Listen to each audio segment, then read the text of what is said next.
दीदी तेरा देवर दीवाना, हाय राम कुड़ियों को डाले दाम। दिल लेने की रुत आई, दिल देने की रुत आई, जो गन पे जो बन आया साथी रे,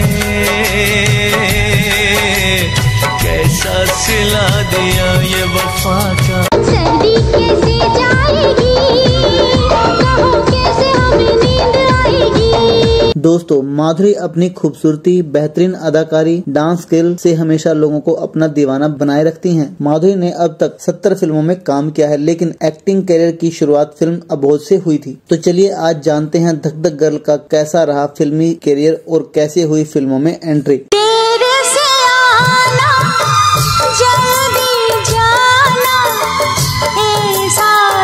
दुल्हन के तेवर कम दिखलाना यूं तेवर, पैसे दे दो। माधुरी दीक्षित का जन्म 15 मई 1967 को मुंबई में एक मराठी ब्राह्मण फैमिली में हुआ था। उनके माता पिता शंकर और स्नेहलता दीक्षित के 4 बच्चे थे। शुरू से ही माधुरी को डांस में रुचि थी, तो इनके पिता ने उन्हें 3 साल की उम्र से ही कथक क्लास में प्रवेश दिलवा दिया।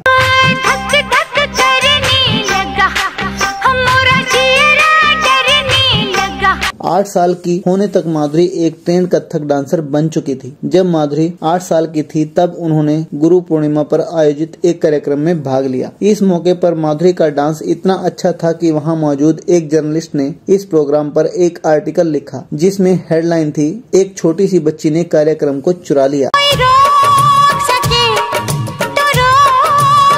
जिसके कुछ समय बाद 9 साल की उम्र में माधुरी को कथक के लिए स्कॉलरशिप दी गई। माधुरी स्कूलिंग के दौरान भी एक्टिंग में काफी एक्टिव रहती थी। स्कूल में हो रहे हर ड्रामा में माधुरी भाग लेती थी। कॉलेज में पहुंचकर माधुरी ने बीएससी की पढ़ाई की, लेकिन उनका मन पढ़ाई में कम और एक्टिंग में ज्यादा लगता था, इसलिए उन्होंने पढ़ाई को बीच में ही छोड़कर फिल्मों में काम करने का मन बना लिया। तुम आज मुझसे ये एक वादा कर लो,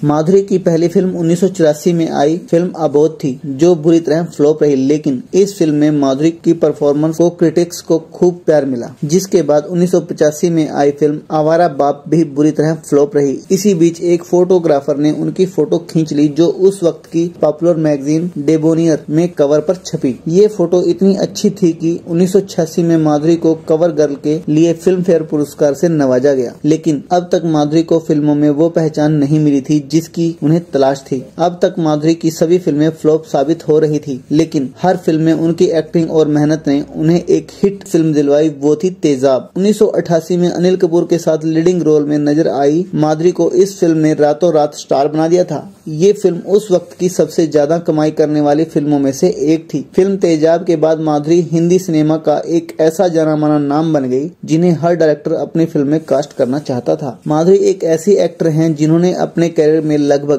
बॉलीवुड के सभी सुपरस्टार्स के साथ काम किया है। उन्होंने तीनों खान के साथ न सिर्फ काम किया है, बल्कि कुछ फिल्मों में उनसे ज्यादा फीस भी ली है। बॉलीवुड की सक्सेसफुल फिल्म हम आपके हैं कौन में माधुरी दीक्षित ने सलमान खान से ज्यादा फीस ली थी। इस फिल्म के लिए उन्हें 2.7 करोड़ दिए गए थे। माधुरी अपने जमाने की हाईएस्ट पेड एक्ट्रेस में से एक हैं। 90 के दशक में संजय और माधुरी बॉलीवुड की हिट फिल्मों की गारंटी माने जाते थे। दोनों ने थानेदार, खतरों का खिलाड़ी, महानता जैसी फिल्मों में साथ काम किया था। इन फिल्मों के दौरान दोनों में काफी अच्छी दोस्ती हो गई थी, लेकिन 1991 में आई फिल्म साजन के दौरान दोनों के बीच नजदीकियां बढ़ गई, जिसके बाद फिल्म खलनायक की शूटिंग के दौरान दोनों को एक दूसरे से प्यार हो गया। हालांकि उस समय संजय शादीशुदा थे और इस शादी से उनकी एक बेटी भी थी। जब इस रिश्ते के बारे में माधुरी के घर वालों को पता चला तो उन्होंने माधुरी को संजय से मिलने से मना कर दिया, लेकिन माधुरी संजय के लिए अपने घर वालों से बगावत करने को भी तैयार हो गई थी। दोनों एक दूसरे से शादी करने की तैयारी कर चुके थे, लेकिन 1994 में हुए बम ब्लास्ट में संजय दत्त का नाम आने से इन दोनों का रिश्ता खत्म हो गया। इसके बाद संजय को पुलिस ने गिरफ्तार कर लिया था। इस ब्लास्ट में कई लोगों की जान चली गई थी, जिसके बाद माधुरी ने संजय की ओर कभी मुड़कर नहीं देखा और उनसे सारे रिश्ते खत्म कर लिए। संजय ने कई बार माधुरी से कांटेक्ट करने की कोशिश भी की, लेकिन माधुरी ने कभी उनसे बात नहीं की। हालांकि दोनों की जोड़ी 26 साल बाद 2019 में आई फिल्म कलंक में साथ नजर आई थी। फिल्म तो फ्लॉप रही, पर दोनों के फैंस के लिए संजय और माधुरी को एक साथ देखना काफी अच्छा था। संजय से दूर होने के बाद माधुरी पूरी तरह टूट चुकी थी। ऐसे में वो अपने करियर में किसी भी तरह आगे बढ़ना चाहती थी, इसलिए परिवार की पसंद से जब उनका फिल्मी करियर कामयाबी पर था, तब उन्होंने अमेरिका में रह रहे सर्जन डॉक्टर श्रीराम नेने से 1999 रामायणम में शादी कर ली। शादी के बाद माधुरी अमेरिका में जाकर रहने लगी थी। श्री राम नेने से माधुरी के 2 बच्चे हैं। हालांकि 10 साल तक अपने देश से दूर रहने के बाद 2011 में माधुरी ने अपने परिवार के साथ भारत में शिफ्ट हो गई।